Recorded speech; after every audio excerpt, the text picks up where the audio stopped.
Imagine waking up in a house you didn't build, surrounded by walls painted in colors you never chose. The furniture is familiar not because you like it, but because it's always been there.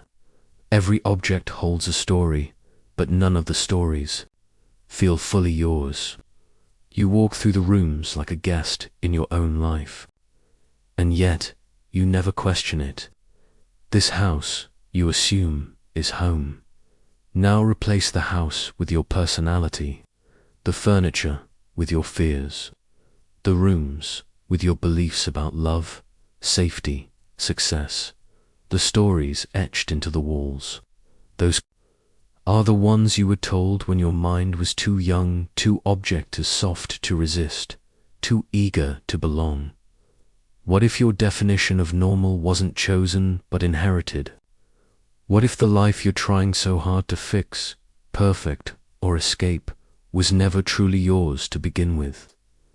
You learned to flinch at conflict, not because it's inherently dangerous, but because once upon a time, it meant the people you depended on might withdraw their love. You learned to overachieve, not because you're ambitious, but because praise was the only language your caretakers spoke fluently.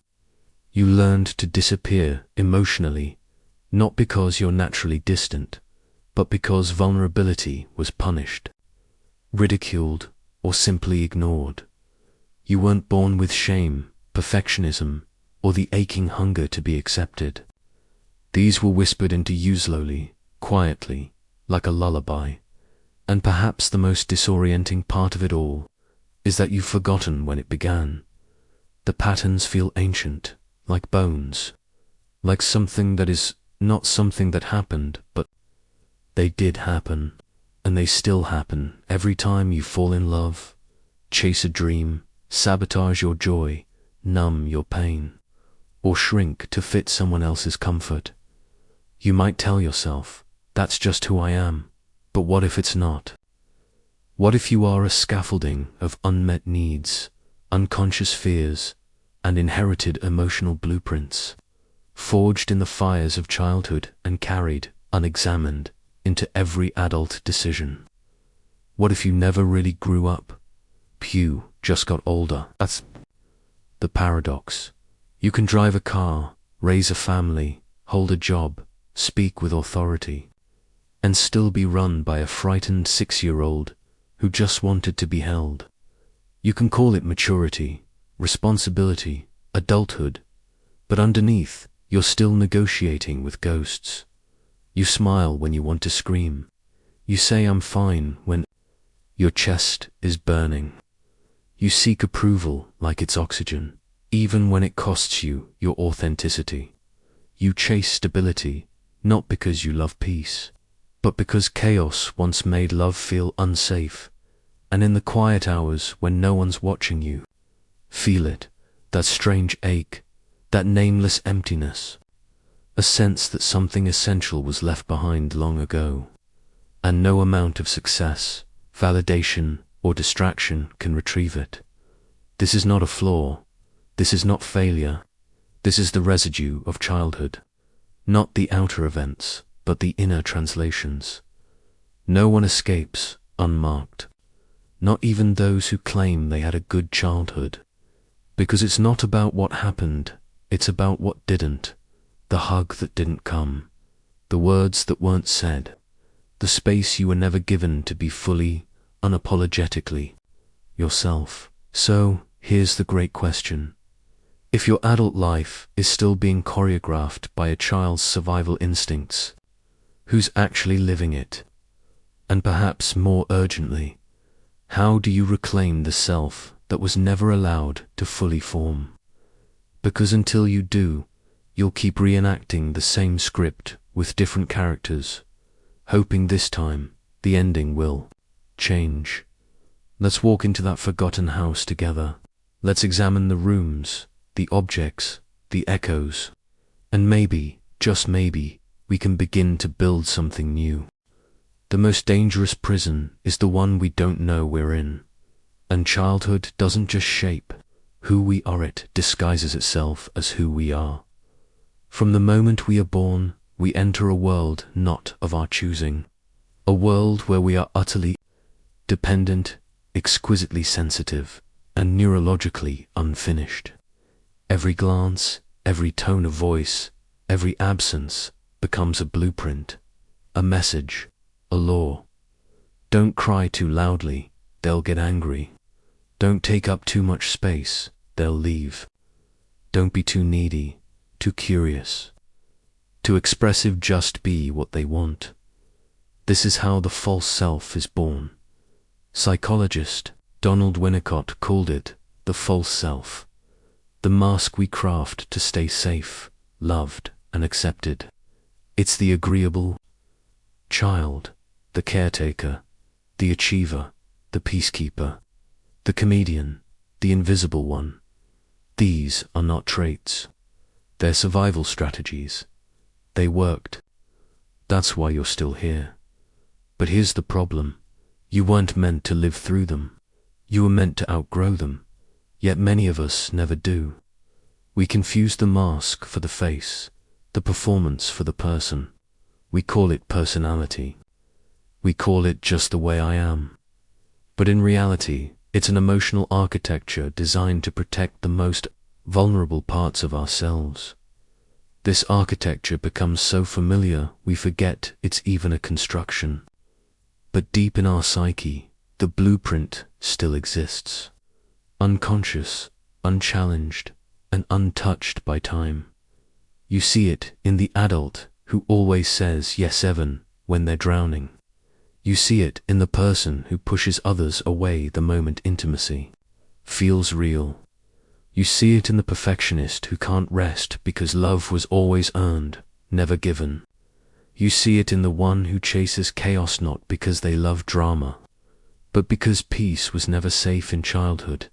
Behind every compulsion is a child, still trying to solve something they were too small to understand. The philosopher Gabor once wrote, "Life can only be understood backwards, but it must be lived forwards." And yet, most of us live as if the past is over simply because it's behind us. But the body does not forget. The nervous system does not forget. The inner child, buried beneath layers of adulthood, does not forget. The wounds remain alive not as memories, but as reflexes. That's the hidden problem. We're not reacting to the present, we're reacting to what the present reminds us of. The angry boss becomes your disapproving father. The silent partner becomes your emotionally distant mother. The feeling of abandonment when someone cancels plans. It's not about the planets, about the forgotten little version of you who sat waiting at the window, wondering why no one showed up. Trauma isn't always loud. It's not always abuse, or violence, or neglect in the traditional sense. Sometimes it's what therapist Gabor Maté calls developmental trauma, the kind that comes from not being seen, heard, or attuned to, the kind that happens quietly in well-decorated homes, with parents who did their best but never learned to sit with their own pain so they couldn't hold yours, and so the child becomes the adult who holds it all, holding their grief, their silence, their dreams deferred, their emotional immaturity. You become the container, the translator, the bridge. You grow up fast, you become mature for your age, and people admire you for your resilience, your composure, your strength, but inside, you feel hollow, because your strength was forged in suppression, because your maturity was born of emotional loneliness, because what people praised was the very thing that cost you your authenticity. This is the philosophical tragedy of modern adulthood. We become good at playing roles we never wanted, in scripts we never wrote, and then we wonder why we feel so exhausted, so empty, so misaligned, why joy feels fleeting, why connection feels dangerous, why love feels like a test we keep failing. Nietzsche once warned, "Be careful when fighting monsters, lest you become one. But what if the monster wasn't someone outside you? What if it's the part of you that was created to survive pain but now prevents you from feeling anything real? What if your adult self has become a gatekeeper, protecting wounds that no longer need protection but do need attention? Because the child doesn't disappear, they wait, they signal, through panic attacks, through chronic people-pleasing, through numbing, anger, overthinking, through the vague, persistent feeling that something is missing, but you can't name what. You're not broken, you're not lazy, you're not too much. You're carrying too many ghosts and calling it normal. So when people ask why, can't I change? The answer is almost never willpower. It's almost always origin to change. You must revisit the place where your patterns were born, not to blame, but to understand, not to dwell, but to reclaim, not to punish the past, but to free the future, because until you do, your adult life will be haunted by a child who just wanted to be held. The tragedy isn't that childhood ends. The tragedy is that for many of us, it never really does. Because while we grow taller, get jobs, start relationships, and earn degrees, our emotional operating system often stays the same. It's just been rebranded. The fear of abandonment. Now it's called attachment anxiety, the drive to always be the best. Now it's labeled ambition, the inability to say no. Now it's framed as kindness. But behind these adult words is a child still, stuck in survival mode. Let's make this concrete. 1. Relationships, where the inner child speaks loudest. Someone who constantly fears their partner will leave. Every late reply triggers panic. Every change in tone feels like a rejection. Logically, they know their partner loves them, but emotionally, they're still sitting in that childhood bedroom, wondering why their parent didn't come tuck them in. That part never healed, just got older, or take the opposite. Someone who avoids closeness altogether. They date people they know aren't right, or they keep one foot out the door. Why? Because as a child, closeness meant danger. Vulnerability meant chaos. They learned early on that people who love you are also the ones who can hurt you most. So now, as adults, they protect themselves by staying safe, but alone. It's not self-sabotage, it's self-protection. The child doesn't want to risk again too. Work and success, where wounds masquerade as driver, the overachiever, the perfectionist, the one who's always doing more, proving more, chasing more. This isn't just about goals, it's about worth. As a child, maybe they were only praised when they performed. Maybe love felt conditional, based on grades, obedience, or achievements. So now, success isn't satisfying, it's a requirement, a compulsion. Rest feels like laziness. Slowing down triggers guilt, because their sense of being enough was never rooted in simply existing, it was earned. Transaction ally. Every deadline, every win, every praise is a temporary fix for an ancient ache. Will I finally be loved if I just do a little more? 3. Boundaries, where the ghosts still negotiate for us. How often do we say yes when we mean no? Not because we're bad at boundaries, but because we fear the cost of them. If, as a child, saying no meant punishment or guilt or rejection, then as adults, we continue the same script.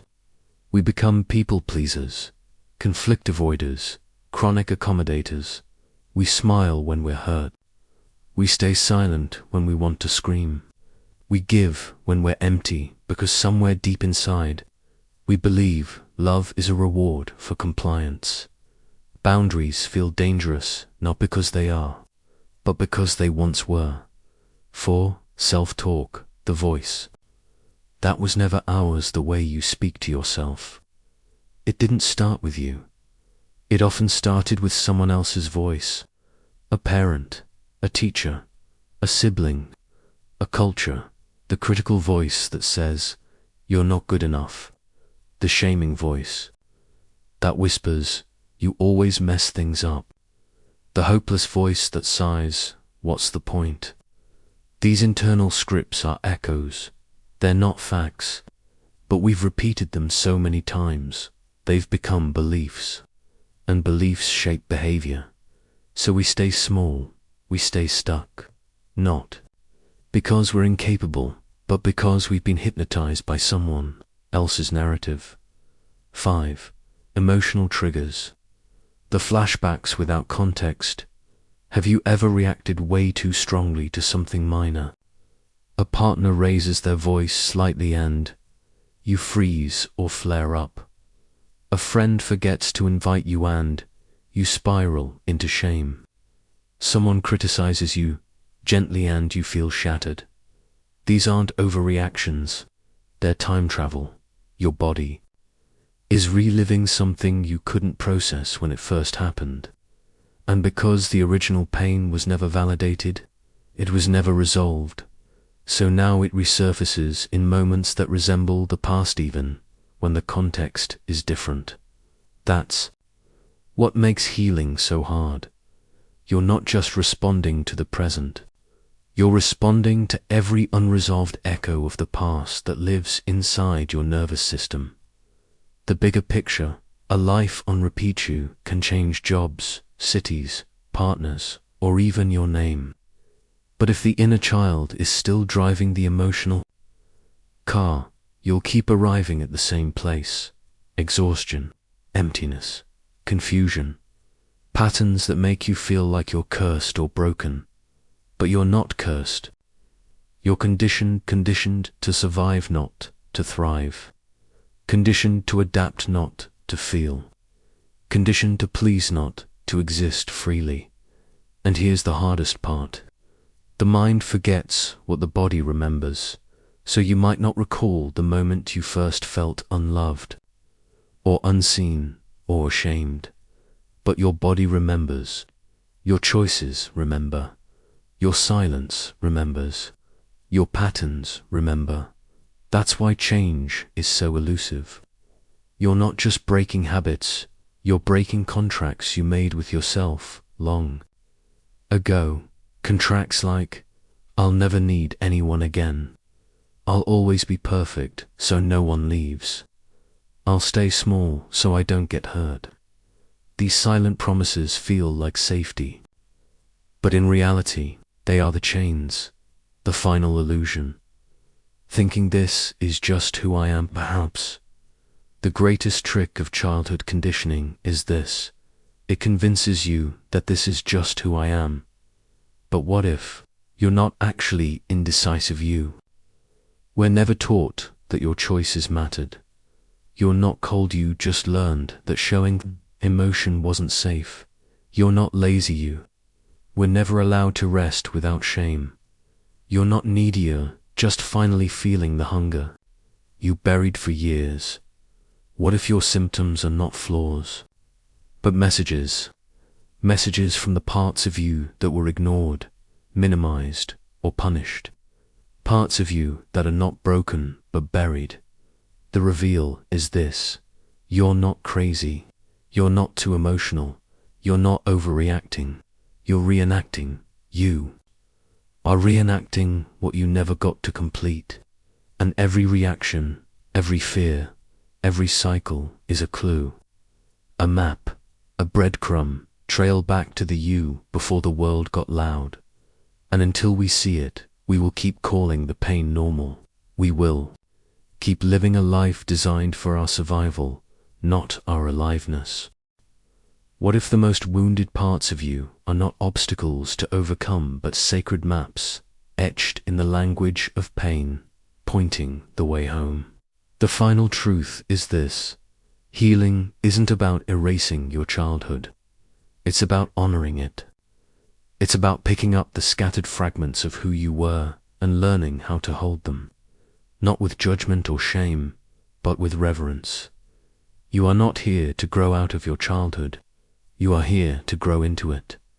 The child you once were still lives inside you, not as a ghost to be exorcised, but as a living presence, waiting to be seen, heard, and finally understood. That moment you were left alone in the dark and decided love wasn't safe, that was not weakness, it was your first act of survival. That people-pleasing instinct you've carried into adulthood. It was once a sacred pact you made with chaos. If I keep everyone happy, maybe I'll stay safe. These weren't flaws. These were ingenious systems, crafted by a child who had no other tools, only feeling and fear. They were your first blueprints for being human, and they deserve not scorn, but awe. Carl Jung wrote that until you make the unconscious conscious, it will direct your life and you will call it fate. But what he didn't say, at least not directly, is that once you do make it conscious, once you choose to walk into the forest of your forgotten feelings, you don't just change your fate, you reclaim your story. That story is not linear. It doesn't move from broken to fixed, from trauma to triumph in one clean arc. It spirals, it revisits, it recycles. Sometimes healing looks like breaking all over again, this time with your eyes open and your arms outstretched. There is a particular kind of freedom that comes when you stop performing for the ghost of your parents, when you realize that being good was never the goal, being real was, when you stop chasing the love you never received and start giving it to yourself in the exact way you always needed. When you forgive not for their sake, but so you no longer have to carry the heavy armor you forged in childhood, armor that kept you alive then, but keeps you disconnected now. You begin to live a different kind of life, not one dictated by survival scripts, but authored by something deeper, self-possession, integration. This doesn't mean you won't get triggered. It means that when you do, you no longer abandon yourself. You no longer exile your pain to the basement. You invite it in. You say, I see you. I remember where you came from. You don't have to scream anymore. This is how generational cycles begin to break, not with rage, not with denial, but with quiet acts of remembrance. You become the parent you never had, the witness you always longed for, the protector your inner child prayed for in silence. And slowly, your life begins to soften. The tight grip of control begins to loosen. You laugh without fear. You cry without shame. You stop hustling for worthiness. You look in the mirror, and for the first time, you see not a mask, not a projection, but a person, whole, wounded, wonderful. You no longer ask, what's wrong with me, but what happened to me? You no longer try to escape your past, but learn to hold it with sacred compassion. And in doing so, you realize healing is not a destination. It's a relationship, not a race to become someone else, but a return to who you were before the world told you who to be. This is the ultimate rebellion, to love what was never loved, to grieve what was never mourned, to listen to the quiet voice within you that says, I'm still here, I always was. So, if you're still searching for what's missing in your life, stop, sit with your silence, close your eyes, and ask the child within you, what did you need that you never received? Then give it, every day, in thought, in action, in being, because the only way out of the past is not forward, it's inward.